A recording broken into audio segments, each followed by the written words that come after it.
فأسر إلي حديثا لا أحدث به أحد الناس নবীজি সাল্লাল্লাহু আলাইহি ওয়াসাল্লাম আমি আব্দুল্লাহকে একটা গোপন কথা বলল এই শর্তে লা উহাদ্দিসু বিহি আহাদান নাস আমি যেন এই গোপন কথাটা অন্য কারো কাছে না বলি এই একটা শর্ত দিছি তিনি বলেন না এবার আসেন মূল কথা আব্দুল্লাহ ইবনে জাফর নবীজি সাল্লাল্লাহু আলাইহি ওয়াসাল্লামের একটা সিফত একটা গুণ বর্ণনা করতেছেন গুণটি কি তিনি বলেন وكان أحب ما استتر به رسول الله صلى الله عليه وسلم لحاجته هدفا أو حائش نخل নবীজির একটা সিফত হলো আল্লাহর রাসূল যখন কোন ইস্তেনজা করার ইচ্ছে পোষণ করতেন ইস্তেনজা বুঝেননি প্রস্রাব পায়খানা আল্লাহর রাসূল যখন ইস্তেনজা করার ইচ্ছে পোষণ করতেন আল্লাহর রাসূল ইস্তেনজা করার জন্য দুইটা জায়গা পছন্দ করতেন এক নাম্বার উঁচু ভূমি মনে করেন উঁচু জায়গা রাসূল পছন্দ করতেন দুই নাম্বার যদি উঁচু জায়গা না পাওয়া যায়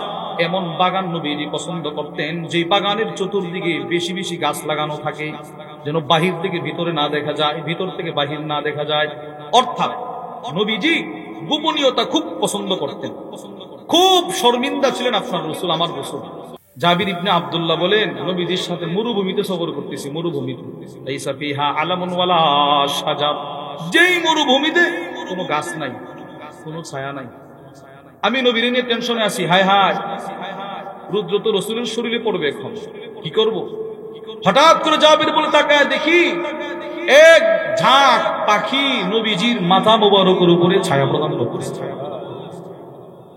হাঁটতেছি নবীর সাথে আল্লাহর রাসূল অল্প কিছু দূর যাওয়ার পর বলতে লাগলেন জাবের কি মশকের ভিতরে পানি নিয়ে আসো আমি ইস্তেনজা করব হযরত জাবির বলে ইয়া রাসূলুল্লাহ চতুর্দিকে তো মরুভূমি কোথায় করবেন ইস্তেনজা তো পানি নিয়ে আসুন তিনি পানি নিয়ে আসছেন ইনতালিক বিনা আমার সাথে চলো চলতেছে কোথাও ইস্তেনজার কোনো ব্যবস্থা নাই হঠাৎ করে হযরত জাবির ইবনে আব্দুল্লাহ বলেন নবীজির সাথে চলতে অনেক দূরে তাকায় দেখি দুইটা গাছ দেখা যায় দুইটা গাছের মাঝখানে অনেক ফাঁকা এখানে একটা গাছ ওখানে একটা গাছ মাঝখানে বিশাল ফাঁক পার্থক্য আল্লাহর রাসূল বললেন জাবির ইনতালিক ইলা আহাতিনি শাজারাতাইন দুটো গাছের কাছে তুমি যাও গিয়ে বলবা আমি ইস্তেনজা করব এরা যেন এদের জায়গা থেকে একত্রিত হয় আমার জন্য ইস্তেনজার ব্যবস্থা করে দেয় সুবহানাল্লাহ হযরত জাবির ইবনে আব্দুল্লাহ বলেন নবীজির ফরমানটা নিয়ে আমি একটা দৌড় দিলাম আমি গিয়ে দুটো গাছকে বললাম নবীজি ইস্তেনজা করবে পৃথিবীর মানুষ নবীজির কথাটা বলার সাথে সাথে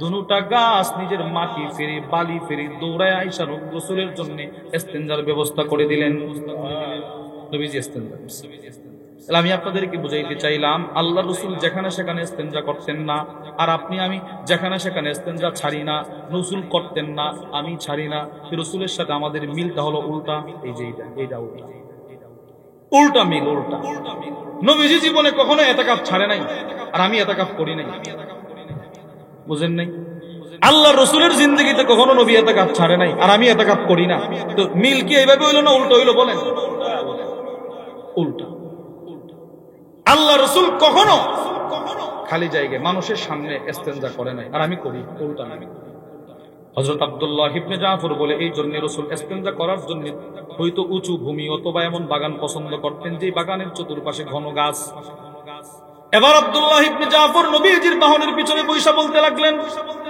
আল্লাহর নবী ইস্তেনজা করবে তাকায় দেখি ফাদাখালাহা ইতান লিরাজুলিল আনসার নবীজি সাল্লাল্লাহু আলাইহি ওয়াসাল্লাম ইস্তেনজা করার জন্য এক আনসার সাহাবী খেজুর বাগানে প্রবেশ করলেন সুবহানাল্লাহ ইস্তেনজা করবে ফাইদা জামাল ওই বাগানের ভিতরে একটা উট ছিল বাঁধা উট ফালাম্মা রাআন নবী সাল্লাল্লাহু আলাইহি ওয়াসাল্লাম হাবনা ওয়া তারাফাত আইনা এই উটটি যখন আল্লাহর রাসূলকে বাগানে ঢুকতে দেখলেন উটটা নবীরে দেখা হাউমাউ করে কান্না শুরু করে দিলেন এমন ভাবে কান্না শুরু করে দিলেন যে নবীজির দেখা উটের দুইটা চোখ দিয়ে পানি গড়ায় গড়ায় পড়তে লাগলো হাইওয়ান যেভাবে কাঁদে ওইভাবে কাঁদতে লাগলো আপনি দেখবেন গরু মহিষ এরাও কিন্তু এদের চোখ দিয়ে পানি বের হয় এই দুইটা জায়গা কালো হয়ে যায় কালো উটটা রাসূলকে দেখা কান্না শুরু করে দিলেন যার কান্নার পানিগুলো জমিনে টপ টপ করে পড়তে লাগলো ফালাম্মা আতাহু নবী সাল্লাল্লাহু আলাইহি ওয়াসাল্লাম নবীজি সাল্লাল্লাহু আলাইহি ওয়াসাল্লাম কি আর ইস্তিনজা করবেন? নবীজি একটা দৌড় দিয়া উটটার কাছে চলে গেল। আল্লাহর রাসূল উটটির কানের পিছনের দুইটা নরম হাড়, জিহ্বা বলা হয় এই যে কান, কানের এই দিকে যে হাড়টা হাতে লাগে এটাকে বলা হয় জিহ্বা। নবীজি ওই উটের কানের পিছনের হাড়ে গিয়ে এইভাবে আদর করতে লাগলেন, এইভাবে আদর করতে লাগলেন, এইভাবে আদর করতে লাগলেন। আব্দুল্লাহ ইবনে জাফর বলে আল্লাহর রাসূলের বরকতি হাতটা উটের কানে লাগার সাথে সাথে ফাসাকাতা, উটের কান্না বন্ধ হয়ে গেল। সুবহানাল্লাহ। নবীজির হাত লাগছে, এই কান্না বন্ধ করে দিয়েছে। কিছুক্ষণ আল্লাহর রাসূল নীরব থাকলেন, উটটাও কিছুক্ষণ নীরব। এবার আল্লাহর রাসূল একটা ধমক দিয়ে বলতে লাগলেন, লিমান হাদাল জামাল, উটটি কার? এই উট কার? এটা কার উট? ফাজাআ ফাতাম মিনাল আনসার, এক আনসার সাহাবী দৌড়ে কাঁপতে কাঁপতে এসে বলে, লিয়া রাসূলুল্লাহ, ও আল্লাহর রাসূল, উটটা আমার। এবার আল্লাহর রাসূল একটা ধমক দিয়ে বলতে লাগলেন, আফালা তাত্তাকিল্লাহা ফি হাদিহিল বাহিমা, এই বেটা, চতুষ্পদ জন্তুর ব্যাপারে তুমি আল্লাহকে ভয় করো না কেন? ওগো আল্লাহর নবী, কি করলাম যদি বলতেন একটু, অপরাধটা কি আমার? আল্লাহর রাসূল বলে, ফা ইন্নাহু শাকা ইলাইয়া, এই উট আমি রাসূলের কাছে তোমার বিরুদ্ধে এই মর্মে বিচার দিল, আন্নাকা তুজিউহু ওয়া তুযিবু, তুমি নাকি উটটাকে দিয়ে কাজ করাও বেশি, খাবার দাও কম, তুমি তো এই উটের উপরে জুলুম করতেছো, জুলুম। সুবহানাল্লাহ বলেন। দেখেন, উট নবীর কাছে বিচার দিচ্ছে, ইয়া রাসূলুল্লাহ, এই বাগানের শুরু থেকে সে আমারে ব্যবহার করতেছে, আমি দুর্বল হয়ে গেছি, বয়স হয়েছে আমার, আমি আগের মতো কাজ করতে পারি না, কিন্তু এই বেচারা কাজ আমার ঠিকই করা আগের মতো, আমারে খাবার দেয় না, বিচার করে না। বলেন, হাইওয়ান থেকেও জুলুম দূর করছে কিনা নবীজি? বলেন, আরে বলেন না, কথা বলেন না। মুসলিম শরীফের বর্ণনা, وعن جابر بن عبد الله رضي الله تعالى عنهما قال, হযরত জাবির ইবনে আব্দুল্লাহ রাদিয়াল্লাহু তাআলা আনহুমা থেকে বর্ণিত, তিনি বলেন, মাররা আলাইহি হিমার, নবীজি সাল্লাল্লাহু আলাইহি ওয়াসাল্লামের সামনে দিয়ে একটা গাধা হাইটা যাইতেছে, গাধা হাইওয়ান, গাধা নবীজির সামনে দিয়ে যায়। আল্লাহর রাসূল সাহাবাদেরকে নিয়ে বসা, তাকায় দেখে, ওয়াকাদু সিমা ফি ওয়াজহি, এই গাধাটার চেহারার মধ্যে মালিক লোহা গরম করে দাগ দিছে, দাগ। নাউজুবিল্লাহ বলেন। সাথে সাথে নবীজি রাগ হয়ে বললেন, লাআনাল্লাহ, আল্লাহর লানত ওই ব্যক্তির উপর, আল্লাযী ওয়াসামা, যে এই গাধাটার চেহারার মধ্যে লোহার দাগ দিল। নাউজুবিল্লাহ বলেন।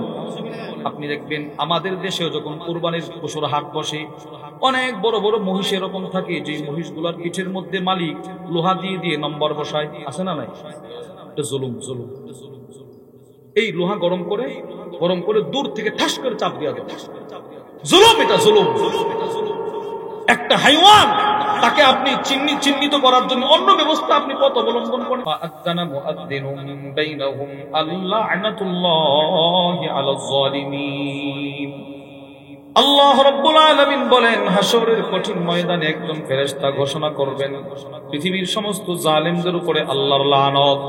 বলেন তো, জালেমদের উপরে কার লানত? আল্লাহর। সোজা কথা। 5 নাম্বার, জুলুম যারা করবে দুনিয়াও তার বরবাদ, আখিরাতও তার বরবাদ। এটা 5 নাম্বার। সূরাতুল হজ্জের মধ্যে আল্লাহ বলেন, বিসমিল্লাহির রহমানির রহিম, ফাকাআইয়িম মিন ক্বরিয়াতিন আহলাকনাহা। আল্লাহ রাব্বুল আলামিন বলেন, অনেক সম্প্রদায়কে আমি আল্লাহ ধ্বংস করে দিলাম, অনেক জাতি গোষ্ঠীকে আমি আল্লাহ ধ্বংস করলাম। আমি আল্লাহকে প্রশ্ন করলাম, আল্লাহ কেন আপনি ধ্বংস করলেন? আল্লাহ জবাব দেয়, ওয়াহিয়া যালিমা, ওই সম্প্রদায়ের পুরুষগুলো ছিল জালেম, মহিলাগুলো ছিল জালেমা, এই জন্য আমি এদেরকে ধ্বংস করে দিলাম। বলেন নাউজুবিল্লাহ। 5টা কথা বললাম। এবার এই কথাগুলো কেন বলতেছি? জুলুম যে কত নিকৃষ্ট অপরাধ, এটা আপনাদেরকে বোঝানোর জন্য। 6 নাম্বার, আপনারা একটা প্রশ্নের উত্তর দেন, রাসূলুল্লাহ সাল্লাল্লাহু আলাইহি ওয়াসাল্লাম, আপনার নবী, আমার নবী, কারো উপরে জুলুম করতে পারে, এই কল্পনাও কি আমরা করতে পারি? না করা সম্ভব? নবীজি কারো উপরে জুলুম করতে পারে? বলেন, আপনারা করতে পারে? এবার দেখেন, আবু দাউদ শরীফের বর্ণনা, আমাদের আম্মাজান উম্মে সালামাহ রাদিয়াল্লাহু তাআলা আনহা থেকে বর্ণিত। ওয়া আন উম্মি সালামাহ রাদিয়াল্লাহু তাআলা আনহা ক্বালাত, আম্মাজান উম্মে সালামা রাদিয়াল্লাহু তাআলা আনহা থেকে বর্ণিত, তিনি বলেন, মা খারাজান নবী সাল্লাল্লাহু আলাইহি ওয়াসাল্লাম মিন বাইতি ইল্লা রাফা'a তারফাহু ইলাস সামা। আম্মাজান বলেন, আল্লাহর রাসূল যখনই আমার ঘর থেকে বের হইতেন, নবীজি যখনই আমাদের ঘর থেকে বের হইতেন, আল্লাহর রাসূল নিজের বিবিদের ঘর থেকে বের হওয়ার পর দরজায় দাঁড়ায়া নিজের দুইটা চোখ মোবারক আকাশের দিকে উঠায় আল্লাহর কাছে একটা দোয়া করতেন, আল্লাহুম্মা ইন্নী আউযু বিকা মিন আন আদিল্লা আও উদাল। আল্লাহ, আমি রাসূল কাউকে পথভ্রষ্ট করা থেকে, নিজে পথভ্রষ্ট হওয়া থেকে আপনার কাছে আশ্রয় চাই। সুবহানাল্লাহ। আপনি বলেন, নবীজি দোয়াটা করে কি দেখেন, আল্লাহ এইভাবে আকাশের দিকে তাকায় বলতেন, আল্লাহ, আমি কাউকে পথভ্রষ্ট করা থেকে, নিজে পথভ্রষ্ট হওয়া থেকে। আপনি বলেন, আল্লাহর রাসূল জীবনে কাউরে পথভ্রষ্ট করছে? আরে বলে না, কথা বলে না। নবীজি কাউরে পথভ্রষ্ট করা সম্ভব? বরঞ্চ পৃথিবীর সমস্ত পথভ্রষ্টদেরকে সঠিক পথের দিশা দিয়েছেন আমার নবী। সুবহানাল্লাহ। নবীজি সব মানুষকে সঠিক পথের দিশা দিয়েছেন। আর এই রাসূল দোয়া করে, আল্লাহ, আমি কাউকে পথভ্রষ্ট করা থেকে, নিজে পথভ্রষ্ট হওয়া থেকে আপনার কাছে আশ্রয় চাই। আল্লাহুম্মা বারিক আলা মুহাম্মাদিন ওয়া আলা আলি মুহাম্মাদ কামা বারাকতা আলা ইব্রাহিম ওয়া আলা আলি ইব্রাহিম ইন্নাকা হামিদুম মাজিদ।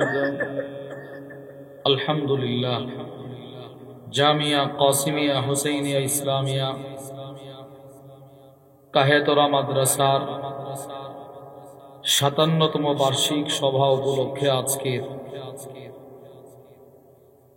3 দিন ব্যাপী তাফসীরুল কোরআন মাহফিলের শেষ রজনীর সম্মানিত সদর সভাপতি, উপস্থিত হযরত উলামায়ে কেরাম, দূর দূরান্ত থেকে আগত কালিমায়ে তয়্যিবার সোনালী সুতায় গ্রথিত ধর্মপ্রাণ মুসলমান ভাইরা, পর্দার আড়ালের মা বোনেরা, আল্লাহ তাআলার দরবারে অসংখ্য অগণিত শুকর যে মহান আল্লাহ আমাদেরকে অত্যন্ত ভালোবেসে দ্বীনের এই মজমায় আসার বসার তৌফিক দান করেছেন। এজন্য আমরা সকলেই দিল থেকে শুকরগুজার হয়ে বলি আলহামদুলিল্লাহ। আপনাদের সামনে সূরাত ইউসুফের একখানা আয়াতে কারীমা আল্লাহ তাআলার দয়া, আল্লাহর অনুগ্রহে আমার তিলাওয়াত করার সৌভাগ্য হয়েছে, আপনাদেরও শ্রবণ করার সৌভাগ্য হয়েছে। এই আয়াতে কারীমাকে সামনে রেখে সংক্ষিপ্ত সময়ে কোরআন ও হাদিসের আলোকে গুরুত্বপূর্ণ একটি বিষয়ে কিছু কথা বলার আশা রাখি। ওমা তৌফিকি ইল্লা বিল্লাহ। আল্লাহ তাআলা বলনে ওয়ালা, শ্রবণ করনে ওয়ালা উভয়কে আমল ইখলাসের সাথে বলার, শ্রবণ করার তৌফিক দান করেন, আমিন। মেরে ভাই, আমার তিলাওয়াতকৃত আয়াতের তর্জমা হলো, আল্লাহ রাব্বুল আলামিন বলেন, হাসরের ময়দানে একজন ঘোষণাকারী ঘোষণা করবেন, পৃথিবীর সমস্ত জালেমদের উপরে আল্লাহর লানত। বলেন নাউজুবিল্লাহ। একজন ফেরেশতা ঘোষণা করে বলবে, দুনিয়াতে তোমরা যারা জালেম ছিলা, তোমাদের উপরে আল্লাহর লানত। জালেম। এই আয়াতে আল্লাহ রাব্বুল আলামিন জুলুমের ভয়াবহ পরিণতি সম্পর্কে আলোকপাত করেছেন। এজন্য শাইখুল ইসলাম ইবনে তাইমিয়া রাহিমাহুল্লাহ তার বিখ্যাত কিতাব মাজমু' ফাতাওয়া ইবনে তাইমিয়া, ওই কিতাবের মধ্যে লেখেন, পৃথিবীর সমস্ত ইবাদতের মূল ভিত্তি হলো ইখলাস। আন্না জিমা আল হাসানাত আল আদল। নামাজের মূল ভিত্তি ইখলাস। রমাদানুল মুবারকের রোজার মূল ভিত্তি হলো ইখলাস। তারাবির নামাজের ভিত্তিও ইখলাস। দান সাদাকার ভিত্তিও ইখলাস। ওয়াজ করার ভিত্তিও ইখলাস। ওয়াজ করানোর ভিত্তিও ইখলাস, মাদ্রাসায় পড়ার ভিত্তিও ইখলাস, মাদ্রাসায় পড়ানোর ভিত্তিও ইখলাস। সমস্ত ইবাদতের মূল ভিত্তি ইখলাস। বলেন তো সমস্ত ইবাদতের মূল ভিত্তি কি? বলেন, সবাই বলেন কি? ইখলাস। এর বিপরীত আন্না জিমাআস সাইয়্যাত আয-যুলম, সমস্ত গুনাহের ভিত্তি হলো জুলুম। সমস্ত গুনাহের ভিত্তি হলো জুলুম। বলেন কি? জুলুম। জুলুম। এজন্য জুলুম সবচেয়ে নিকৃষ্ট ঘৃণিত অপরাধ। এই জুলুম যার ভেতরে থাকবে, এক নাম্বার আল্লাহ তাকে হেদায়েত দিবে না। নাউজুবিল্লাহ বলেন। যারা জুলুম করবে এদেরকে আল্লাহ কি দিবে না ভাই? হেদায়েত দিবে না। কুরআনুল কারীমে আল্লাহ রাব্বুল আলামিন বলেন, বিসমিল্লাহির রহমানির রহিম, ইন্নাল্লাহা লা ইয়াহদিল কওমাজ জালিমিন। আল্লাহ রাব্বুল আলামিন নিশ্চয়ই তিনি জালেম সম্প্রদায় যারা এদেরকে হেদায়েত দিবে না, এটা আল্লাহর ঘোষণা। এক নাম্বার যারা জুলুম করবে এদেরকে আল্লাহ হেদায়েত দিবে না। দুই নাম্বার কুরআনুল কারীমে আল্লাহ রাব্বুল আলামিন বলে যারা জুলুম করবে এরা কখনো সফল হতে পারবে না। যারা জুলুম করবে এরা কখনোই সফল হতে পারবে না। বিসমিল্লাহির রহমানির রহিম, ইন্নাহু লা ইফলিহুজ জালিমুন। যারা জালেম আল্লাহ বলেন এরা কখনোই সফল হতে পারে। আপনি বলেন ফেরাউন জালেম ছিল, কদ্দুর সফল হয়েছে? বলেন। হামান জালেম ছিল, সফল হতে পারে নাই। কারুন জালেম ছিল, সফল হতে পারে নাই। কিয়ামত পর্যন্ত যারা জালেম হবে এরা সফলতা অর্জন করতে পারবে না, বলেছেন আল্লাহ। তিন নাম্বার যারা জুলুম করবে, জুলুমের নিকৃষ্ট বদ সিফত যার ভেতরে থাকবে সে হাসরের ময়দানে নবীজির সুপারিশ পাবে না। নাউজুবিল্লাহ বলেন। যারা জুলুম করবে এরা নবীজির সুপারিশ পাবে না। কুরআনুল কারীমে আল্লাহ রাব্বুল আলামিন বলেন, বিসমিল্লাহির রহমানির রহিম, মা লিজ জালিমিন মিন হামিমিন ওয়ালা শাফিঈ ইউতা। আল্লাহ রাব্বুল আলামিন বলেন যারা জালেম হাসরের কঠিন ময়দানে এদের জন্য কোনো অন্তরঙ্গ বন্ধু থাকবে না, এমন কোন সুপারিশকারী থাকবে না যাদের সুপারিশ আল্লাহ গ্রহণ করবে। তাহলে বোঝা গেল যারা জুলুম করবে এদের পক্ষে নবীরা সুপারিশ করবে না, এদের পক্ষে উলামা ইকরাম সুপারিশ করবে না, এদের পক্ষে শুহাদা যারা শহীদ এরা সুপারিশ করবে না। সোজা কথা। আল্লাহর রাসূল নিজে হাদিসের মধ্যে বলছেন আমি জালেমদের জন্য সুপারিশ করব। অথচ আপনি শুনলে আশ্চর্য হবেন, রাসূলুল্লাহ সাল্লাল্লাহু আলাইহি ওয়াসাল্লাম সব নবীদের একটা স্পেশাল দোয়া ছিল, দোয়াটা করলেই আল্লাহ কবুল করতেন। এমনিতে তো সব দোয়া কবুল করেন, কিন্তু এর ভিতরে একটা স্পেশাল দোয়া ছিল সব নবী, এটা করতে দেরি কবুল হইতে দেরি না। সুবহানাল্লাহ বলেন। মুসলিম শরীফের 200 নম্বর হাদিসের বর্ণনা, ক্বালা রাসূলুল্লাহ সাল্লাল্লাহু আলাইহি ওয়াসাল্লাম, নবীজি সাল্লাল্লাহু আলাইহি ওয়াসাল্লাম ইরশাদ করেন, লিকুল্লি নাবিয়্যিন দাওয়া, প্রত্যেক নবীদের একটা স্পেশাল দোয়া ছিল, দোয়া দাআহা লিউম্মতি। সব নবীরা ওই দোয়াটা দুনিয়াতে করে ফেলছে, সবাই করে ফেলছে। নবীদের একটা স্পেশাল দোয়া ছিল, সবাই করছে। কিন্তু আল্লাহর রাসূল বলেন আমি আমার সেই পাওয়ারফুল দোয়াটা দুনিয়ায় করি নাই, স্টক করে রেখে দিয়েছি। হাসরের ময়দানে এই দোয়াটাকে আমার উম্মতের সুপারিশের উসিলা বানাবো। হাদিসটা বুঝেন? সব নবীদের দোয়া দুনিয়াতে হয়ে গেছে, আমার নবী দোয়াটা দুনিয়ায় করেন নাই, হাসরের ময়দানের জন্য রেখে দিলেন। প্রশ্ন, কেন রাখলেন? উম্মতের সুপারিশ করার জন্য। এবার দেখেন নবীজি কি বলেন। আল্লামা জালালউদ্দিন সুয়ুতি রাহিমাহুল্লাহর বিখ্যাত হাদিসের কিতাব আল জামিউস সগীর মিন আহাদিসিল বাশীর ওয়ান নাযীর, ওই কিতাবের মধ্যে হাদিস নিয়ে আসছে, ওয়া আন আবি উমামাহ আল বাহিলি রাদিয়াল্লাহু তাআলা আনহু ক্বাল, হযরত আবু উমামা আল বাহিরি রাদিয়াল্লাহু তাআলা আনহু থেকে বর্ণিত, তিনি বলেন قال النبي صلى الله عليه وسلم নবীজি সাল্লাল্লাহু আলাইহি ওয়াসাল্লাম ইরশাদ করে সিনফান মিন উম্মতি, আল্লাহর রাসূল বলেন আমার উম্মতের দুই ধরনের মানুষ এমন আছে, দুই শ্রেণীর মানুষ যারা কখনো আমি নবীজির সুপারিশ পাবে না। নাউজুবিল্লাহ বলেন। নবীজি কিন্তু সুপারিশটা স্টক করে রেখে দিয়েছেন, উম্মতরে করবে, দোয়াটা পর্যন্ত করে নাই দুনিয়াতে। আর ওই রাসূল বলতেছেন আমার উম্মতের দুই শ্রেণীর মানুষ এমন আছে যারা আমি রাসূলের সুপারিশ পাবে না।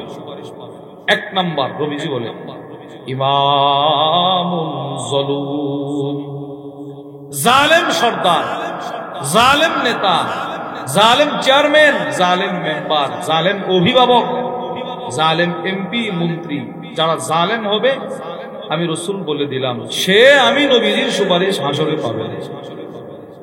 আপনি বলেন নবীজির সুপারিশ ছাড়া আমরা জান্নাতে যাওয়া সম্ভব?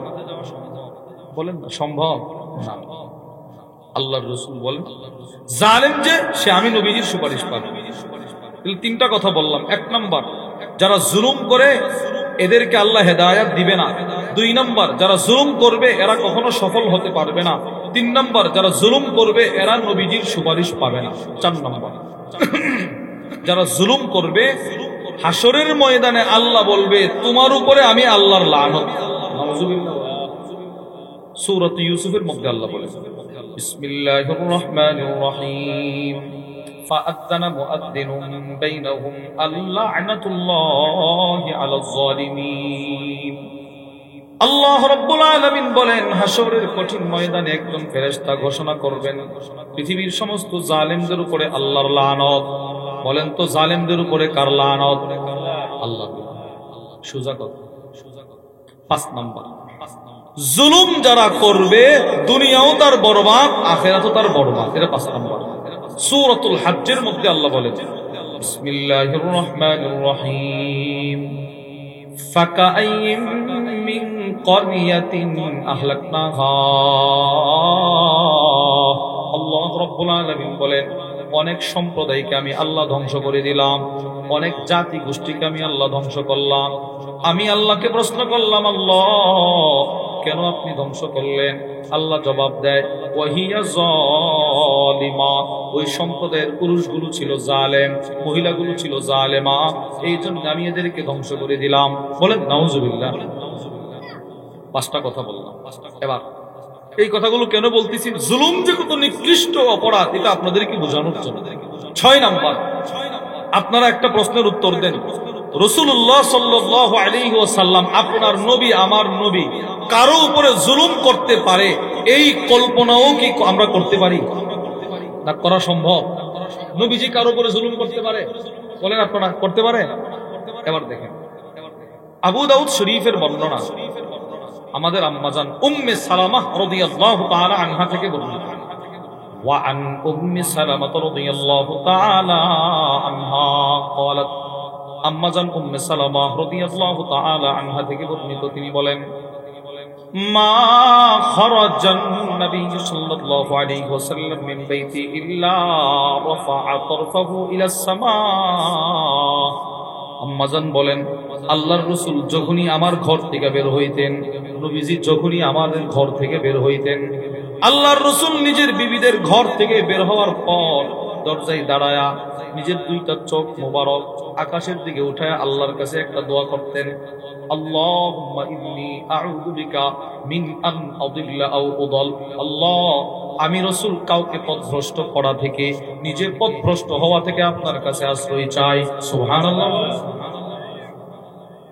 আপনি বলেন নবীজি দোয়াটা করে কি দেখেন, আল্লাহ এইভাবে আকাশের দিকে তাকায় বলতেন আল্লাহ আমি কাউকে পথভ্রষ্ট করা থেকে, নিজে পথভ্রষ্ট হওয়া থেকে। আপনি বলেন আল্লাহর রাসূল জীবনে কাউরে পথভ্রষ্ট করছে? আরে বলে না, কথা বলে না।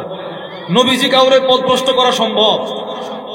বরঞ্চ পৃথিবীর সমস্ত পথভ্রষ্টদেরকে সঠিক পথের দিশা দিয়েছেন আমার নবী। সুবহানাল্লাহ। নবীজি সব মানুষকে সঠিক পথের দিশা দিয়েছেন। আর এই রাসূল দোয়া করে আল্লাহ আমি কাউকে পথভ্রষ্ট করা থেকে, নিজে পথভ্রষ্ট হওয়া থেকে আপনার কাছে আসবে। বিষয়টা কোথায়? নবীজি এই দোয়া, রসুল তো পথভ্রষ্ট হওয়ার কোনো সম্ভাবনা নাই, কিন্তু আল্লাহর রসুলের পরেও প্রতিদিন নিজের বিবির ঘর থেকে বের হয়ে এই দোয়াটা কেন পড়তেন? উম্মত, আমি তো পথভ্রষ্ট হতে হব না, আল্লাহ আমাকে হেফাজত করেছেন, করবেন। তুমি কিন্তু পথভ্রষ্ট হওয়ার সম্ভাবনা আছে, তুমি সব সময় এই দোয়াটা পড়ো। সুবহানাল্লাহ বলেন তো, আমি আপনি পথভ্রষ্ট হওয়ার সম্ভাবনা আছে না নাই? বিখ্যাত একজন আলেম আছে, আল্লামা মুহাম্মদ আলী ইবনে মুস্তাফা আত-তানতাবি রাহিমাহুল্লাহ। ওনার একটা কিতাব আছে ফাতাওয়া আলী আত-তানতাবি। ওনার কিতাবের মধ্যে আছে মানুষ যে কোনো সময় পথভ্রষ্ট হওয়ার সম্ভাবনা থাকে। তিনি লেখেন যে মিশরের একজন বড় মুয়াজ্জিন ছিল, মুয়াজ্জিন, তার কণ্ঠের আজান বড় সুন্দর ছিল। সে যখন আজান দিত, খ্রিস্টান সম্প্রদায়ের মানুষ তার কণ্ঠের এতটাই পাগল ছিল, এর আজান শোনার জন্য মসজিদের মিনারার চতুর্পাশে এসে দাঁড়ায় থাকত। কণ্ঠ এত চমৎকার ছিল। আগের জমানার আজান কিন্তু মাইক দিয়ে দেওয়া হতো না, মিনারের উপরে উঠতো, ওইটা খালি গলায় আজান দিতেন কণ্ঠে। ইনি একদিন আজান দিতেছেন, এই আজানের অবস্থায় হালতে মিনারা থেকে এক খ্রিস্টান সুন্দরী মেয়ের দিকে তার দৃষ্টি গেল। যাওয়ার পর এই বেচারা এই মহিলার দিকে মাইল হয়ে গেছে, আকৃষ্ট হয়ে গেছে।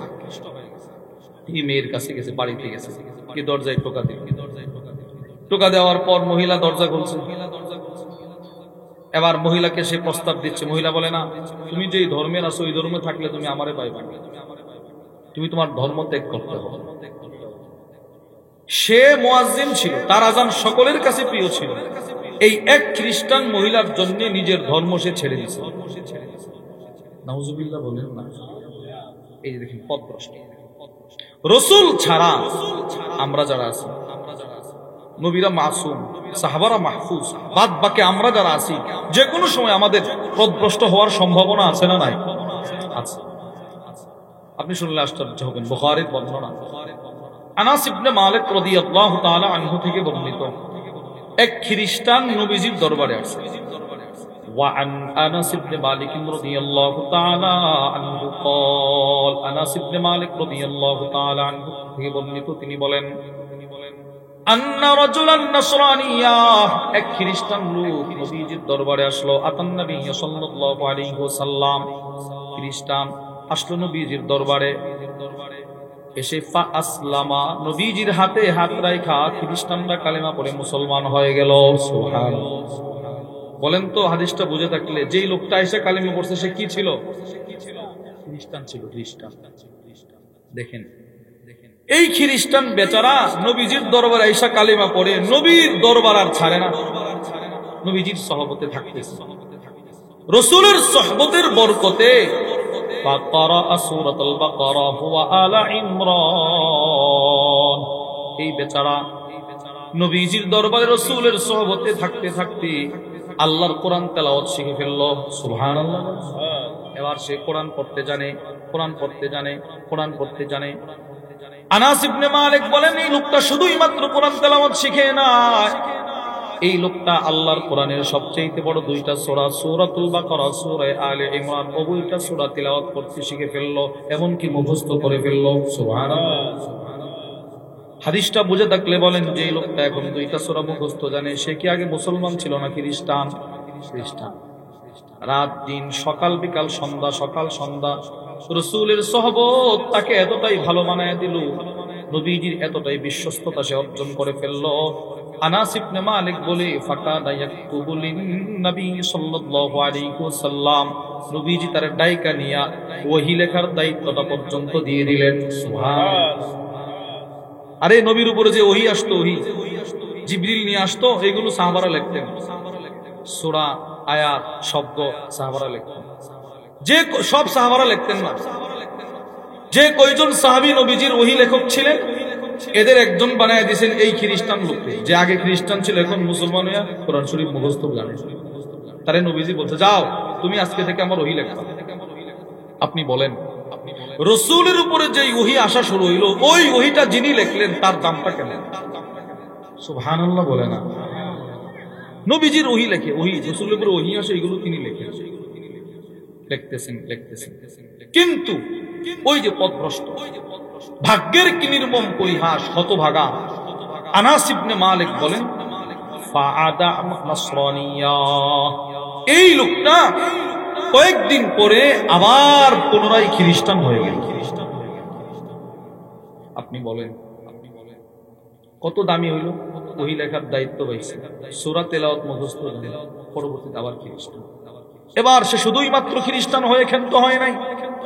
আনাস ইবনে মালিক বলে, সে নবীজির দরবার থেকে ভেগে চলে গেছে, পলায়ন করে চলে গেছে, নিজের এলাকায় চলে গেছে। ওখানে গিয়ে রাস্তা দিয়ে হাঁটে আর বলে, মা ইয়াদিরি মুহাম্মদ ইল্লা মা কাতাবতুলা, ও শোনো শোনো, মোহাম্মদ কিচ্ছু জানে না, মোহাম্মদ কিচ্ছু পারে না, আমি যা লিখে দিতাম ওইগুলো ছাড়া। নাউজুবিল্লাহ। নবীর নিয়ে কটূক্তি করে, রাসূলের বিরুদ্ধে মস্কারা শুরু করছে, মস্কারা, ঠাট্টা করে।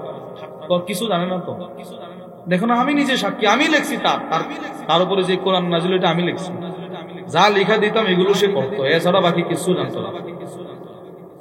এইভাবে নবীরে হেয় প্রতিপন্ন করতে লাগলো। আপনি বলেন, আল্লাহর রসুলকে কেউ যদি আল্লাহর নবীকে নিয়ে ঠাট্টা মস্কারা করে, ওই মস্কারাকারীর বিরুদ্ধে অ্যাকশন নেওয়ার ঘোষণা স্বয়ং দিয়েছেন কে? আল্লাহ দিয়েছেন। সূরাতুল হিজরের মধ্যে আল্লাহ বলেন, বিসমিল্লাহির রহমানির রহিম, ইন্না কাফাইনাকাল মুস্তাহজিঈন। আল্লাহ রাব্বুল আলামিন বলে, দোস্ত, আপনাকে নিয়ে যারা ঠাট্টা মস্করা করে তার বিরুদ্ধে অ্যাকশন নেওয়ার জন্য আপনার পক্ষ থেকে আমি আল্লাহই যথেষ্ট। সুবহানাল্লাহ বলে। এই খ্রিস্টান এবার তার এলাকায় ঘোরাফেরা করে আর নবীজির বিরুদ্ধে ঠাট্টা মস্করা শুরু করলো। মুহাম্মদ কিচ্ছু জানে না, কিচ্ছু জানে না, যা আমরা লিখে দিই এগুলো ছাড়া। এবার আল্লাহ তাআলা রাগ হয়ে গেলেন। আনাস ইবনে মালিক বলে, ফাআমাতাহুল্লাহ, আল্লাহ ওই লোকটাকে মৃত্যু দিয়ে দিল। ওই খ্রিস্টানটা মরে গেল। তার ইন্তেকাল হয়ে যাওয়ার পর খ্রিস্টানের নিয়ম অনুযায়ী খ্রিস্টান এলাকার সব খ্রিস্টানরা মিলে তার কবর সমাপ্ত করলো। এদের প্রচলিত যেই নিয়ম, সেই নিয়ম অনুসারে তার কবর দেওয়া হলো। কিন্তু আশ্চর্যের বিষয় হইল, কবরটা দেওয়ার পরের দিন সকালে তাকায় দেখে, বুখারীর বর্ণনা, ওয়াকাদ লাফাযাতুহুল আরদ, কবরের মাটি তার লাশটাকে নিক্ষেপ করে ফেলে দিল। বলেন না নাউজুবিল্লাহ। আরে এ বেচারারে কবর দিয়েছে। পরের দিন সকালে দেখে লাশ আর কবরে নাই, একদম ছিঁড়ে, কাপড়ের কাপড় ছিঁড়ে অনেক দূরে পড়ে আছে, অনেক দূরে। কবর থেকে কে যেন উঠায় দূরে পালায় রাখছে। সব খ্রিস্টানরা একসাথে বলতে লাগলো, হাদা ফিআলু মুহাম্মদ ওয়া আসহাবি। বুঝছি, ওই সে যে মুহাম্মদের দরবার থেকে চলে আসছে, মুহাম্মদ রাত্রে আয়েশা তার লাশটা উঠায় গেছে। বলেন না নাউজুবিল্লাহ। নবীজি কাজ করছে। যদি মুহাম্মদ না করে তো নিশ্চিত মুহাম্মদ তার সাহাবাদেরকে বলছে এরা রাত্রে এসে কাজটা করছে। নাউজুবিল্লাহ বলেন। বাস পরের দিন ফাতাফানু, এরা আরো গভীর গর্ত খনন করলো, মানে কবরটা আরো খনন করছে। প্রথম দিন 3 হাত ছিল, এখন 6 হাত করছে, 6 হাত কবর দিল, আবার কবর দিল। এরপরের দিন সকালে তাকায় দেখে ওয়াকাদ লাফাযাতুল আরদ, জমিন তাকে আবার নিক্ষেপ করে ফেলে দিল। নাউজুবিল্লাহ বলেন। 2 দিন এরা আবার বলতে লাগলো, হাদা ফিআলু মুহাম্মদ, এগুলো মুহাম্মদের কাজ, মুহাম্মদ করছে এগুলো। বলেন সাল্লাল্লাহু আলাইহি ওয়াসাল্লাম। মুহাম্মদ করছে, সাল্লাল্লাহু আলাইহি ওয়াসাল্লাম, নবীজি করছে, আর তার সাথীরা করছে। এরা পরের দিন আবার কবর দিছে, 3 গুণ বেশি কবর তারে খনন করছে। এর পরের দিন তাকায় দেখে ওয়াকাদ লাফাযাতুল আরদ, জমিন আবার তাকে ফেলে দিয়েছে। এবার সব খ্রিস্টান দৌড়ায় আর বলতেছে, না এগুলো মুহাম্মদের কাজ নয়, আমরা বুঝতে পারছি সে যেই মুহাম্মদকে নিয়ে ঠাট্টা মস্করা করত, এগুলো সেই মুহাম্মদের রবের প্রতিশোধ। সুবহানাল্লাহ। আমি এই হাদিসটা আপনাদেরকে বলা উদ্দেশ্য কি, এই লোক আজকে যার লাশ কবর অ্যাকসেপ্ট করে না, সে ছিল খ্রিস্টান, গেল নবীজির দরবারে, হইল মুসলমান, শিখলো কোরআন, কোরআনের 2টা বড় সূরা পর্যন্ত সে পড়তে জানলো। এরপরে আবার খ্রিস্টান হয়ে গেল। বলেন তো, কাতেবে ওহী হওয়ার পরেও সে পথভ্রষ্ট হয়েছে কিনা? বলেন। পথভ্রষ্ট হয়। এজন্য আপনি আমি যে কোনো সময় পথভ্রষ্ট হওয়ার সম্ভাবনা আছে। নবীজি আমাদেরকে দোয়া শিখাইছে, উম্মত তুমি ঘর থেকে বের হইতেছো, তুমি এই দোয়াটা করবা, আল্লাহ আমি কাউকে পথভ্রষ্ট করা থেকে, নিজে পথভ্রষ্ট হওয়া থেকে আপনার কাছে আশ্রয় চাই। সুবহানাল্লাহ বলেন। নবীজি দোয়া শিখাইছে। রাসূল পথভ্রষ্ট হওয়ার কোনো সম্ভাবনা নাই, কোনো সম্ভাবনা নাই। আপনি যদি কল্পনা করেন, কল্পনাও করা অসম্ভব যে নবীজি পথভ্রষ্ট হবে, এটা কল্পনা করা অসম্ভব। বলেন ঠিক কিনা বলেন? এটা তো কল্পনা করাও অসম্ভব। অথচ সেই নবী দোয়া করে, আল্লাহ আমি কাউরে পথভ্রষ্ট করা থেকে, নিজে পথভ্রষ্ট হওয়া থেকে। না, তিনি তো পথভ্রষ্ট হবেন না, আপনি পথভ্রষ্ট হওয়ার সম্ভাবনা আছে, আমি পথভ্রষ্ট হওয়ার সম্ভাবনা আছে। এজন্য আমরা যেন এই দোয়াটি করি। করবো তো ইনশাআল্লাহ? বলেন আল্লাহ, বলেন সবাই, বলেন বলেন আল্লাহ আমি কাউকে পথভ্রষ্ট করা থেকে, নিজে পথভ্রষ্ট হওয়া থেকে আপনার কাছে আশ্রয় চাই। এটা হলো দোয়ার প্রথম অংশ। এখন নবীজি কি বলে দেখেন, আম্মাজান বলে, আল্লাহর রাসূলের প্রথম দোয়ার অংশ ছিল আল্লাহ আমি কাউরে পথভ্রষ্ট করা থেকে, নিজে পথভ্রষ্ট হওয়া থেকে আপনার কাছে আশ্রয় চাই। এবার দ্বিতীয় অংশ, আল্লাহুম্মা ইন্নী আউযু বিকা মিন আন আযলিম আও উযলাম। আল্লাহ আমি মুহাম্মদ সাল্লাল্লাহু আলাইহি ওয়াসাল্লাম কারো উপরে জুলুম করা থেকে, নিজের উপরে কেউ জুলুম করা থেকে আপনার কাছে আশ্রয় চাই। সুবহানাল্লাহ বলেন। নবীজি দোয়া করে, নবীজি আল্লাহ আমি কাউরে জুলুম করা থেকে, কারো উপরে জুলুম আমি নবী করা থেকে, আমার উপরে কেউ জুলুম করা থেকে আপনার কাছে আশ্রয় চাই। আপনি বলেন, নবীজি যেমন নবীর ক্ষেত্রে পথভ্রষ্ট হওয়ার কল্পনাও করা যায় না, ঠিক তেমনি ভাবে রাসূল কারো উপরে জুলুম করতে পারে এই কল্পনাও করা সম্ভব? নবীজি সব জুলুম দূর করছেন। নবীজি সুবহানাল্লাহ বলেন। নবীজি সব জুলুম কি করছে বলেন? দূর করছে। আমার নবী সব জুলুম দূর করলেন। আর এই নবী দোয়া করে আল্লাহ আমি কারো উপরে জুলুম করা থেকে, পৃথিবীতে যত জুলুম ছিল জুলুমের অন্ধকার দূর করলেন নবী। আল্লাহ কোরআনের মধ্যে বলে ওয়ায়ুখরিজুহুম মিনাজ জুলুমাতি ইলান নূর, তিনি একমাত্র ব্যক্তি যিনি তোমাদেরকে জুলুমের অন্ধকার থেকে কালিমার আলোর দিকে নিয়ে গেছেন। সুবহানাল্লাহ। আল্লামা আবু আব্দুর রহমান আল ওয়াদিঈ রাহিমাহুল্লাহর বিখ্যাত হাদিসের কিতাব আস-সহিহুল মুসনাদ মিম্মা লাইসা ফিস সহিহাইনের মধ্যে হাদিস আছে নবীজি কি পরিমাণ জুলুম দূর করলেন। ওয়া আন উম্মি সালামা রাদিয়াল্লাহু তাআলা আনহা قالت আম্মাজান উম্মি সালামা থেকে বর্ণিত, তিনি বলেন লাম্মা নাযালনা আরদুল হাবশা, আমরা যখন হাবশায় গেলাম, আম্মাজান বলেন সাহাবাদের প্রথম জামাত যখন হিজরত করে হাবশায় গেল, আবিসিনিয়ায়, আবিসিনিয়ার বাদশা নাজাশী আমাদেরকে ডাকাইলেন তার রাজপ্রাসাদে। গেলাম আমরা সবাই তার রাজপ্রাসাদে। ফাকানাল্লাযী কাল্লামাহু জাফর ইবনে আবি তালিব, ওই দিন বাদশার সাথে যিনি কথা বলেছিলেন আমাদের সাহাবাদের পক্ষ থেকে একজন, তিনি হলেন জাফর ইবনে আবি তালিব। বাদশা জাফরকে প্রশ্ন করলো, এই জাফর কোথা থেকে তোমরা আসলা? আমরা আরব থেকে আসছি। আচ্ছা, তোমাদের আরবের কি অবস্থা? ভালো না। কুন্না কওমান আহলা জাহিলিয়া, আমরা ছিলাম এক জাহিলি যুগের মানুষ, আমাদের যুগে শুধু জুলুম আর জুলুম, আমাদের এলাকায় শুধু জুলুম আর জুলুম। কোন দিক থেকে জুলুম? বাদশা নাবুদুল আসনাম, আমরা মূর্তি পূজা করতাম। ওয়া নাকতাউল আরহাম, আত্মীয়তার বন্ধন ছিন্ন করে জুলুম করতাম। আল্লাহ তাআলার সাথে মানুষকে শরীক করে জুলুম করতাম। ওয়া নুসিউল জিওয়ার, প্রতিবেশীকে কষ্ট দিয়ে জুলুম করতাম। ওয়া ইয়াকুলুল কাবিয়্যু মিনাদ দাঈফ, আমাদের মধ্যে যারা প্রভাবশালী তারা দুর্বলদের উপরে কষ্ট দিয়ে জুলুম করত। নাউজুবিল্লাহ বলেন। তাহলে আল্লাহর ক্ষেত্রেও জুলুম করতাম, আত্মীয়তার বন্ধনের ক্ষেত্রেও জুলুম, প্রতিবেশীর ক্ষেত্রেও জুলুম, অসহায়দের উপরে জুলুম। আচ্ছা, এখন কি অবস্থা? হাত্তা বাআসাল্লাহু ইলাইনা রাসূলাম মিন্না, আল্লাহ কুল কায়নাতের সর্বশ্রেষ্ঠ নবীকে আমাদের দেশে পাঠিয়ে দিলেন, তিনি এসে আমাদের সব জুলুম দূর করে দিলেন। সুবহানাল্লাহ। সব জুলুম নবীজি দূর করছেন। মানুষের উপর থেকে জুলুম নবীজি দূর করছেন, মেয়েদের উপর থেকে জুলুম নবীজি দূর করছেন। মেয়েদেরকে জীবন্ত দাফন করা হতো, নবীজি সেগুলো দূর করছেন। সুবহানাল্লাহ বলেন।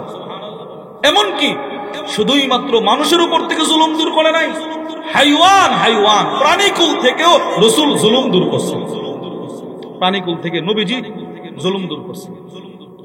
রাসূল যেহেতু সব জুলুম দূর করছেন, এই জন্য প্রাণীরা এসে নবীর কাছে বিচার দিত, ইয়া রাসূলুল্লাহ আমার উপরে জুলুম হচ্ছে, বিচার করেন। সুবহানাল্লাহ বলেন। রাসূলুল্লাহ সাল্লাল্লাহু আলাইহি ওয়াসাল্লামের এক সাহাবী ছিলেন আব্দুল্লাহ ইবনে জাফর, যিনি আবার নবীজির আত্মীয়।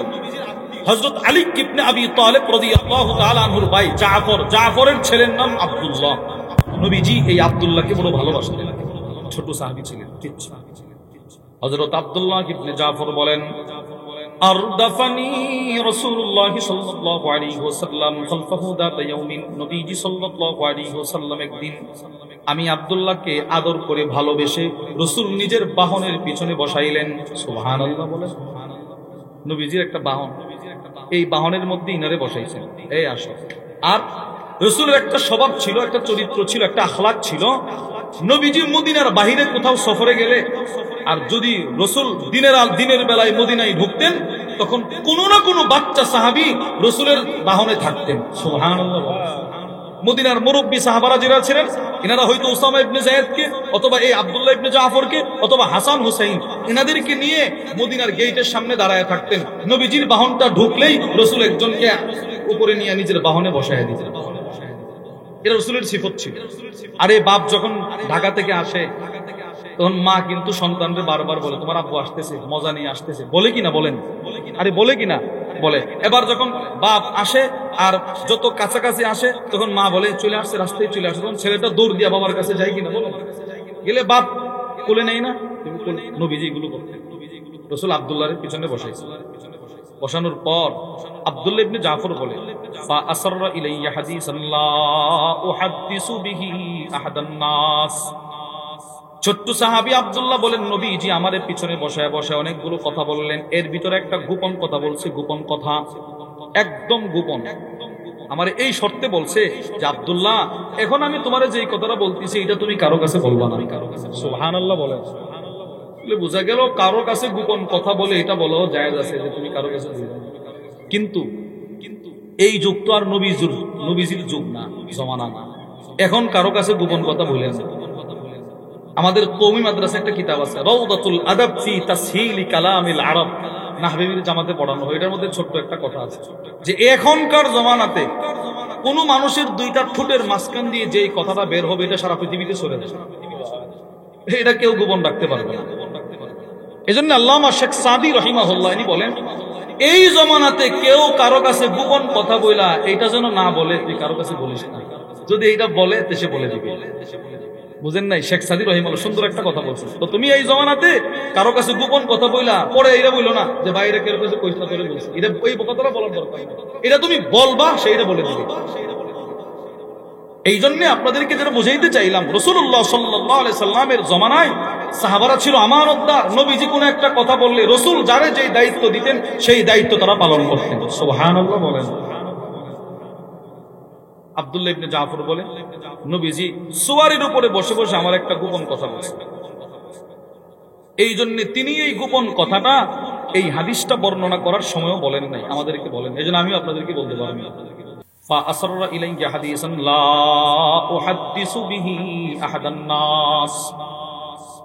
নবীজি সাল্লাল্লাহু আলাইহি ওয়াসাল্লাম আমি আব্দুল্লাহকে একটা গোপন কথা বলল, এই শর্তে লা উহাদ্দিসু বিহি আহাদান নাস, আমি যেন এই গোপন কথাটা অন্য কারো কাছে না বলি, এই একটা শর্ত দিয়েছি। তিনি বলেন নাই। এবার আসেন মূল কথা। আব্দুল্লাহ ইবনে জাফর নবীজি সাল্লাল্লাহু আলাইহি ওয়াসাল্লামের একটা সিফত, একটা গুণ বর্ণনা করতেছেন। গুণটি কি? তিনি বলেন, وكان أحب ما استتر به رسول الله صلى الله عليه وسلم لحاجته هدفا أو حائش نخل। নবীজির একটা সিফত হলো, আল্লাহর রাসূল যখন কোন ইস্তেনজা করার ইচ্ছে পোষণ করতেন, ইস্তেনজা বুঝেননি? প্রস্রাব পায়খানা।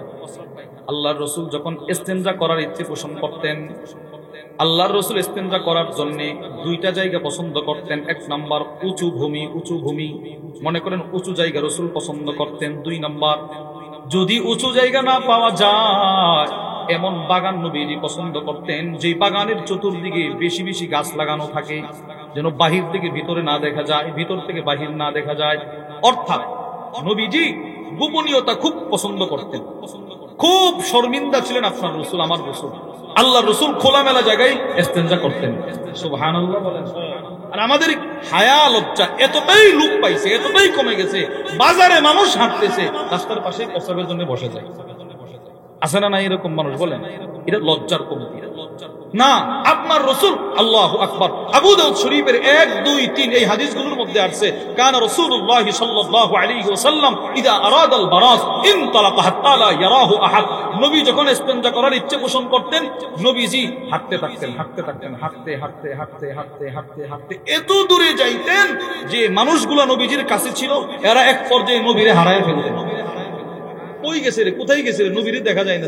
আপনি বলেন তো, আপনি একটু বললেন, আমরা সবাই এখানে বসা, মনে করেন চতুর্পাশে কোনো বাড়ি ঘর নাই, একদম দিনের আলো চকচক করতেছে, কোনো কুয়াশা নাই। আপনি বলেন এখান থেকে একটা লোক কতটুক দূরে হাইটা গেলে আপনি তারে দেখবেন? খুব কাছাকাছি না অনেক দূরে? সবাই বলেন কাছাকাছি না অনেক দূরে? অনেক দূরে। নবীজি এত লজ্জাশীল ছিলেন, হাঁটতেই থাকতেন। নিজের মন মতো গোপন জায়গা রাসূল না পাইলে নবীজি ইস্তেনজা করতেন। এজন্য কখনো কখনো আল্লাহ তাআলা আল্লাহর রাসূলের ইস্তেনজার ব্যবস্থা নিজের কুদরত প্রকাশ করে দিতেন।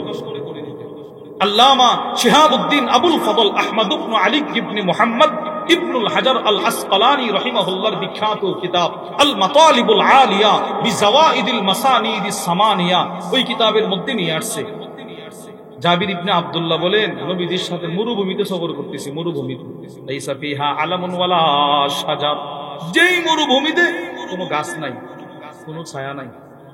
আমি নবীর নিয়ে টেনশনে আছি, হায় হায় রুদ্র তো রাসূলের শরীরে পড়বে, এখন কি করব? হঠাৎ করে জাবির বলে তাকায় দেখি এক ঝাঁক পাখি নবীজির মাথা মোবারকের উপরে ছায়া প্রদান করতেছে। হাঁটতেছি নবীর সাথে, আল্লাহর রাসূল অল্প কিছু দূর যাওয়ার পর বলতে লাগলেন, জাবের কি মশকের ভিতরে পানি নিয়ে আসো, আমি ইস্তেনজা করব। হযরত জাবির বলে, ইয়া রাসূলুল্লাহ, চতুর্দিকে তো মরুভূমি, কোথায় করবেন ইস্তেনজা? পানি নিয়ে আসো। তিনি পানি নিয়ে আসছেন। ইনতালিক বিনা, আমার সাথে চলো। চলতেছে, কোথাও ইস্তেনজার কোনো ব্যবস্থা নাই। হঠাৎ করে হযরত জাবির ইবনে আব্দুল্লাহ বলেন, নবীজির সাথে চলতে অনেক দূরে তাকায় দেখি দুইটা গাছ দেখা যায়, দুইটা গাছের মাঝখানে অনেক ফাঁকা, এখানে একটা গাছ, ওখানে একটা গাছ, মাঝখানে বিশাল ফাঁক, পার্থক্য। আল্লাহর রাসূল বললেন, জাবির ইনতালিক ইলা আহাতিনি শাজারাতাইন, দুটো গাছের কাছে তুমি যাও, গিয়ে বলবা আমি ইস্তেনজা করব, এরা যেন এদের জায়গা থেকে একত্রিত হয় আমার জন্য ইস্তেনজার ব্যবস্থা করে দেয়। সুবহানাল্লাহ। হযরত জাবির ইবনে আব্দুল্লাহ বলেন, নবীজির ফরমানটা নিয়ে আমি একটা দৌড় দিলাম, আমি গিয়ে দুটো গাছকে বললাম নবীজি ইস্তেনজা করবে। পৃথিবীর মানুষ নবীজির কথাটা বলার সাথে সাথে দুটো গাছ নিজের মাটি ফেরে, বালি ফেরে দৌড়ায় আয়েশা রাসূলের জন্য ইস্তেনজার ব্যবস্থা করে দিলেন। নবীজি ইস্তেনজা করছেন। আমি আপনাদেরকে বুঝাইতে চাইলাম, আল্লাহ রাসূল যেখানে সেখানে ইস্তেনজা করতেন না, আর আপনি আমি যেখানে সেখানে ইস্তেনজা ছাড়ি না। রাসূল করতেন না, আমি ছাড়ি না। রাসূলের সাথে আমাদের মিলটা হলো উল্টা। এই যে এইটা উল্টা মিল, উল্টা। নবীজি জীবনে কখনো ইতিকাফ ছাড়ে নাই, আর আমি ইতিকাফ করি নাই। বুঝেন নাই? আল্লাহর রাসূলের জিন্দেগিতে কখনো নবী ইতিকাফ ছাড়ে নাই, আর আমি ইতিকাফ করি না। তো মিল কি এইভাবে হইলো না উল্টা হইলো? বলেন, উল্টা। আল্লাহ রাসূল কখনো খালি জায়গায় মানুষের সামনে ইস্তেনজা করে নাই, আর আমি করি, উল্টা। হযরত আব্দুল্লাহ ইবনে জাফর বলে, এই জন্য রাসূল ইস্তেনজা করার জন্য হয়তো উঁচু ভূমি অথবা এমন বাগান পছন্দ করতেন যে বাগানের চতুর্পাশে ঘন গাছ। এবার আব্দুল্লাহ ইবনে জাফর নবীজির বাহনের পিছনে বৈশা বলতে লাগলেন, আল্লাহর নবী ইস্তেনজা করবে, তাকায় দেখি ফাদাখালাহা ইতান লিরাজুলিল আনসার, নবীজি সাল্লাল্লাহু আলাইহি ওয়াসাল্লাম ইস্তেনজা করার জন্য এক আনসার সাহাবীর খেজুর বাগানে প্রবেশ করলেন। সুবহানাল্লাহ। ইস্তেনজা করবে। ফাইদা জামাল, ওই বাগানের ভিতরে একটা উট ছিল, বাঁধা উট। ফালাম্মা রাআন নবী সাল্লাল্লাহু আলাইহি ওয়াসাল্লাম হান্না ওয়া তারাফাত আইনা, এই উটটি যখন আল্লাহর রাসূলকে বাগানে ঢুকতে দেখলেন, উটটা নবীরে দেখা হাউমাউ করে কান্না শুরু করে দিলেন। এমন ভাবে কান্না শুরু করে দিলেন যে নবীজির দেখা উটের দুইটা চোখ দিয়ে পানি গড়ায় গড়ায় পড়তে লাগলো। হাইওয়ান যেভাবে কাঁদে ওইভাবে কাঁদতে লাগলো। আপনি দেখবেন গরু মহিষ এরাও কিন্তু এদের চোখ দিয়ে পানি বের হয়, এই দুইটা জায়গা কালো হয়ে যায়, কালো। উটটা রাসূলকে দেখা কান্না শুরু করে দিলেন, যার কান্নার পানিগুলো জমিনে টপ টপ করে পড়তে লাগলো। ফালাম্মা আতাহু নবী সাল্লাল্লাহু আলাইহি ওয়াসাল্লাম, নবীজি সাল্লাল্লাহু আলাইহি ওয়াসাল্লাম কি আর ইস্তিনজা করবেন? নবীজি একটা দৌড় দিয়া উটটার কাছে চলে গেল। আল্লাহর রাসূল উটটির কানের পিছনের দুইটা নরম হাড়, জিহ্বা বলা হয় এই যে কানের এই দিকে যে হাড়টা হাতে লাগে এটাকে বলা হয় জিহ্বা। নবীজি ওই উটের কানের পিছনের হাড়ে গিয়ে এইভাবে আদর করতে লাগলেন, এইভাবে আদর করতে লাগলেন, এইভাবে আদর করতে লাগলেন। আব্দুল্লাহ ইবনে জাফর বলে আল্লাহর রাসূলের বরকতি হাতটা উটের কানে লাগার সাথে সাথে ফাসাকাতা, উটের কান্না বন্ধ হয়ে গেল। সুবহানাল্লাহ। নবীজির হাত লাগছে, এই কান্না বন্ধ করে দিয়েছে। কিছুক্ষণ আল্লাহর রাসূল নীরব থাকলেন, উটটাও কিছুক্ষণ নীরব। এবার আল্লাহর রাসূল একটা ধমক দিয়ে বলতে লাগলেন, লিমান হাযাল জামাল, উটটি কার? এই উট কার? এটা কার উট? ফাজা আফাতাম মিনাল আনসার, এক আনসার সাহাবী দৌড়ে কাঁপতে কাঁপতে এসে বলে, লিয়া রাসূলুল্লাহ, ও আল্লাহর রাসূল, উটটা আমার। এবার আল্লাহর রাসূল একটা ধমক দিয়ে বলতে লাগলেন, আফালা তাত্তাকিল্লাহা ফি হাদিহিল বাহিমা, এই বেটা চতুষ্পদ জন্তুর ব্যাপারে তুমি আল্লাহকে ভয় করো না কেন? ওগো আল্লাহর নবী, কি করলাম যদি বলতেন একটু, অপরাধটা কি আমার? আল্লাহর রাসূল বলে, ফা ইন্নাহু শাকা ইলাইয়া, এই উট আমি রাসূলের কাছে তোমার বিরুদ্ধে এই মর্মে বিচার দিল, আন্নাকা তুজিউহু ওয়া তুযিবু, তুমি নাকি উটটাকে দিয়ে কাজ করাও বেশি, খাবার দাও কম, তুমি তো এই উটের উপরে জুলুম করতেছো, জুলুম। সুবহানাল্লাহ বলেন। দেখেন উট নবীর কাছে বিচার দিচ্ছে, ইয়া রাসূলুল্লাহ, এই বাগানের শুরু থেকে সে আমারে ব্যবহার করতেছে, আমি দুর্বল হয়ে গেছি, বয়স হয়েছে আমার, আমি আগের মতো কাজ করতে পারি না, কিন্তু এই বেচারা কাজ আমারে ঠিকই করা আগের মতো, আমারে খাবার দেয় না, তুই বিচার করে না। বলেন হাইওয়ান থেকেও জুলুম দূর করছে কিনা নবীজি? বলেন, আরে বলেন না, কথা বলেন না। মুসলিম শরীফের বর্ণনা, وعن جابر بن عبد الله رضي الله تعالى عنهما قال, হযরত জাবির ইবনে আব্দুল্লাহ রাদিয়াল্লাহু তাআলা আনহুমা থেকে বর্ণিত, তিনি বলেন, মাররা আলাইহি হিমার, নবীজি সাল্লাল্লাহু আলাইহি ওয়াসাল্লামের সামনে দিয়ে একটা গাধা হাইটা যাইতেছে, গাধা হাইওয়ান, গাধা নবীজির সামনে দিয়ে যাবে। আল্লাহর রাসূল সাহাবাদেরকে নিয়ে বসা, তাকায় দেখে, ওয়াকাদু সিমা ফি ওয়াজহি, এই গাধাটার চেহারার মধ্যে মালিক লোহা গরম করে দাগ দিছে, দাগ। নাউজুবিল্লাহ বলেন। সাথে সাথে নবীজি রাগ হয়ে বললেন, লাআনাল্লাহ, আল্লাহর লানত ওই ব্যক্তির উপর, আল্লাযী ওয়াসামা, যে এই গাধাটার চেহারার মধ্যে লোহার দাগ দিল। নাউজুবিল্লাহ বলেন। আপনি দেখবেন আমাদের দেশেও যখন কুরবানির পশুর হাট বসে, অনেক বড় বড় মহিষ এরকম থাকে, যে মহিষগুলোর পিঠের মধ্যে মালিক লোহা দিয়ে দিয়ে নম্বর বসায়, আছে না নাই? এটা জুলুম, জুলুম। এই লোহা গরম করে দূর থেকে ঠাস করে চাপ দেওয়া যায়, জুলুম, এটা জুলুম। একটা হাইওয়ান, তাকে আপনি চিহ্নিত করার জন্য অন্য ব্যবস্থা আপনি পথ অবলম্বন করেন। হাইওয়ান বাঘহীন পশু, পিঠের মধ্যে লোহাটা গরম করে 1 2 3 4 33 34 এইভাবে নম্বর বসান। আপনি দেখবেন এটার চামড়াগুলো পুড়ে যা, পশমগুলো পুড়ে যা, লাল গোশতটা পর্যন্ত বের হয়। দেখছেন না আপনারা? বলেন, কথা বলেন না, দেখছেন না আপনারা? বলেন এটা কি? সবাই বলেন কে এটা? সবাই বলেন কি? এটা জুলুম, হাইওয়ানের উপরে জুলুম। গরুর এক পা খেতে নিয়ে যাইতেছে, মানে মাঠে চড়াবে, ফাঁক দিয়ে গরুটা আরেকজনের খেতে কামড় দিচ্ছে, এই কামড় আর কি বলে আরেকজনের খেতে মুখ দিছে, ঠাস করে বাড়ি মারে, এটা জুলুম। এর কোনো দোষ নাই। শরীয়ত বলছে আপনি এটার মুখে খোপা পড়ায় দেন, খোপা, সেজন্য আরেকজনের খেতে ডানে কামড় না দিতে পারে, আপনি কেন আঘাত করলেন? জুলুম করছেন, জুলুম। যদি এটার কোনো বাক শক্তি থাকতো তো এটা চিৎকার দিত, আপনার বিরুদ্ধে হাসরের ময়দানে মামলা দিবে। আপনি আপনার ব্যবস্থা গ্রহণ করার পরে যদি এটা অপরাধ করে, আপনি শাসন করবেন, কদ্দুর শাসন, অপরাধটা যদ্দুর তদ্দুর। এত বড় মোটা মোটা একটা লাঠি দিয়ে ঠাস করে আঘাতটা করে, এটা জুলুম। বলেন এগুলো করবো আমরা? বলেন এগুলো করবেন না? করবেন। আল্লাহর রাসূল সাল্লাল্লাহু আলাইহি ওয়াসাল্লাম হাদিস বর্ণনা করেন, এক মহিলা একটা বিড়ালকে কষ্ট দিয়েছে, বিড়ালকে। মুসলিম শরীফের বর্ণনা। قال رسول الله صلى الله عليه وسلم دخلت امرأة النار فيه الراء, নবীজি সাল্লাল্লাহু আলাইহি ওয়াসাল্লাম বলে এক মহিলা একটা বিড়ালের কারণে জাহান্নামে গেল। নাউজুবিল্লাহ বলেন। বিড়ালটা কি করছিল? করাবাতহা, সে বিড়ালটারে বেঁধে রাখছিল। ওয়ালাম তুতইমহা, বিড়ালটাকে খাবার দেই নাই। ওয়ালাম তাদআহা হাত্তা তাআকুলা মিন খাশাশিল আরদ, বিড়ালটাকে বাদনটাও ছেড়ে দেয় নাই যে বিড়ালটা নিজের থেকে কিছু খাইবে, এটাও করে নাই। হাত্তা মাতাত, বিড়ালটা এমনিতেই মারা গেল। রাসূল বলেন বিড়ালটাকে কষ্ট দেওয়ার কারণে মহিলাটা জাহান্নামে গেল। নাউজুবিল্লাহ। অপরদিকে কুকুর নিকৃষ্ট একটা প্রাণী, এটার উপরে কেউ একটু দয়া করছে, নবীজি বলে সে জান্নাতে চলে গেছে। বুখারীর বর্ণনা।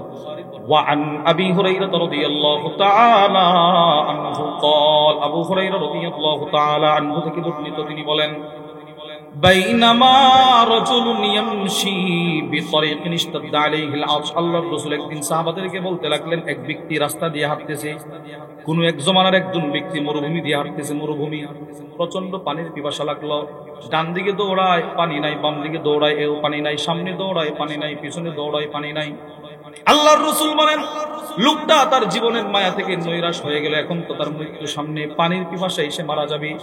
আল্লাহর নবী বলেন ফাওয়াজাদা বিরা, কিছু দূর যাওয়ার পরে একটা সুন্দর পানির একটা কুয়া পাওয়া গেল। সুবহানাল্লাহ। পানির কুয়া চকচক করতেছে পানি, সাথে সাথে ফানা জালাল বির, ওই কুয়ার মধ্যে সে নামলো, পানি পাশারি বা পানি পান করলো। পানি পান করার পর সুম্মা খরাজা, কুয়া থেকে বের হইল, হাঁটতে লাগলো। অল্প কিছু দূর যাওয়ার পর ফাইদা কালবুন ইয়ালহাত ইয়াকুলুস সারাগ মিনাল আতশ, এই লোকটা অল্প কিছু দূর যাওয়ার পর তাকায় দেখে একটা কুকুর জিহ্বাটা বের করে হাঁপাচ্ছে। কুকুররা দৌড়াইলে দেখবেন জিহ্বা বের করে হাঁপায়, ক্লান্ত হয়ে গেলে হাঁপায়।